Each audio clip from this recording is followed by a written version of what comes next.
Andito kami sa dirty kitchen namin. Yan ang mama ko. 82 years old na yan.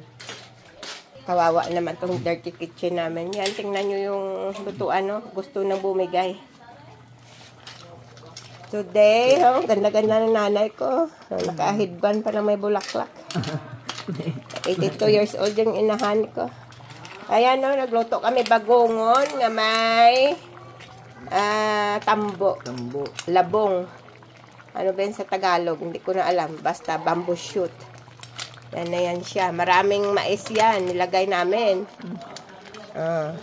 Gata ng isang gata ng 10 piga.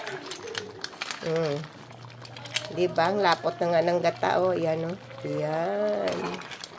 Bongga. Diba? Hindi kami makaluto doon sa loob kasi ginagawa pa yung kitchen. Pero mas masarap daw yung luto dito sa sa apoy. Ayan. Na-miss ko na rin to. Imagine mo, mga ilang taon din ako hindi nakapagluto sa apoy. Ito, may mga fish pan kasi dito, mga kamag-anaka namin.